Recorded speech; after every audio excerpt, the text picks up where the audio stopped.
You know, one of the things I love about the Seattle area is how much people care about protecting the environment. Among them, my next guest, King 5 reporter Erica Zucco. Welcome back to New Day, my friend. Thank you, Amity. So, you know, I love when you came here, you filled in this spot of, I guess, environmental reporter. I mean, environment is your beat. That's what you do. Why are you so drawn to pursuing stories about people who are protecting the environment? I think pretty much anybody who lives in the Northwest cares about the environment. It's so central to how we spend our time, to industry, and to just what we love about living here. And so I took on some of those issues because I was interested in how are we protecting it? What are some of the problems, obstacles, challenges to that? How are we going to be impacted by climate change? And that's kind of grown to where now we have a whole Environment Northwest team that's approaching these stories here in Washington, but also in Oregon and Idaho. And so that's been really amazing to see the kind of regional aspects to these stories. Right, and I like that we're looking beyond our borders and looking into things, and that's what makes it all connects. It all connects.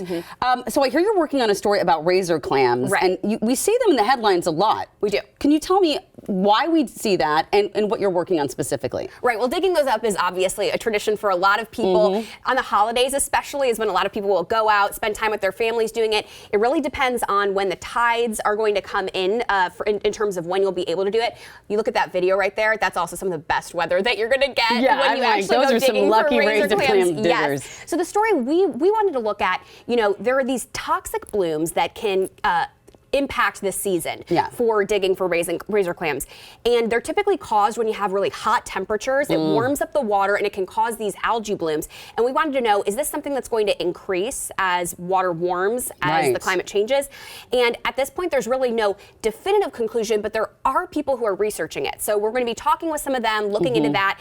Still working on an air date for that, but that's going to be coming up in the weeks to come while people are still able to do that razor clamming. So, and the issue is if the toxic algae bloom grows, you can't eat those razor clams because it can literally make you sick. Exactly. It'll get into them and it won't actually hurt the clams themselves. Right. But it'll, you know, kind of create this toxicity that could impact us. So that's why they have to close down the season sometimes. It's interesting. All right. Let's move from the shore to the mountains. Let's talk about the snowpack. What's going on with that? Yeah, so we actually had a full series.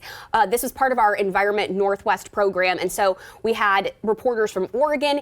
Here in Washington, we had Leah Pizzetti working on a story about snowpack, looking at, you know, why it's so important to every aspect of our economy and our lifestyle here. One issue we're dealing with this year is we have some pretty big drought problems across the state. You would never think this, right? We see all this, you know, rainfall in Seattle, but the state as a whole is dealing with these drought problems, and a lot of that is because of snowpack. We had those warm temperatures earlier this year, melted a lot of it way too fast, and so that's impacting farmers and everything down the road. So we looked at some of those issues, and people can go online to our website, and they can actually see a full special on our YouTube page as well, in terms of all of these different stories and how they connect. A lot of times, you know, people will just say, even if they're fortunate enough to be able to go skiing, they're like, oh, the snow's not great. Yeah, weird season this year, right? It was a weird season, but the truth is that we need to all pay attention to that because it literally trickles downhill when it comes to everything else. I also hear that you're looking for environmental trailblazers. Tell me about that. Yes, that's something that we really want to start highlighting as part of our Environment Northwest series. There are so many people that are playing a role in keeping the environment healthy and clean, just doing those everyday projects, either with their school or with their workplace, or maybe they're doing their research. And so we're asking people to reach out to us and let us know who they've witnessed really having a big impact. And we want to start covering the stories of some of those environmental trailblazers. So I know everybody probably knows one around them. We'd love for people to send those story ideas in. We got your Instagram handle right up there right now. That's so a great way to do it. Send it there. Send your ideas. Can find your email address on our website as well, because I think that's really, really important that we are highlighting those people, because this is what we need to inspire each other to do. Right. And to, you know, spend our money and put our resources towards businesses and companies that are being thoughtful about sustainability and the environment. What about women in sustainability specifically? Right, well, there are so many that are playing a role,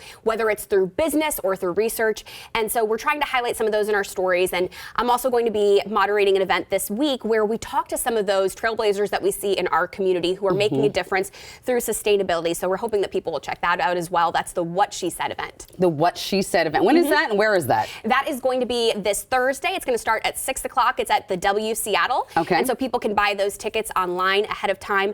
So really excited to share some of those stories this week.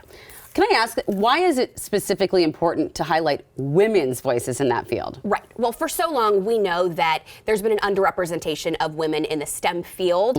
I remember going back to high school, to taking science and math classes and being really, really good at them, but I felt insecure because there weren't a lot of other girls in those classes or going into those fields. I mean, you figure this was now 15, 20, however many years ago, and it was a little bit different. And so I was steered away from some of those career paths. And I look at that now, and I think, what else maybe could I have been involved in doing? Could I have gotten more science education? And so I hope really highlighting that there are women that are already making a difference in this field. I hope that that makes a difference. I'm so glad that you're doing all this. It's been far too long since we've had you on the show. We need more frequent updates from Erica Zucco. And don't forget, What She Said, Women in Sustainability is tomorrow night, March 21st at the W in Seattle.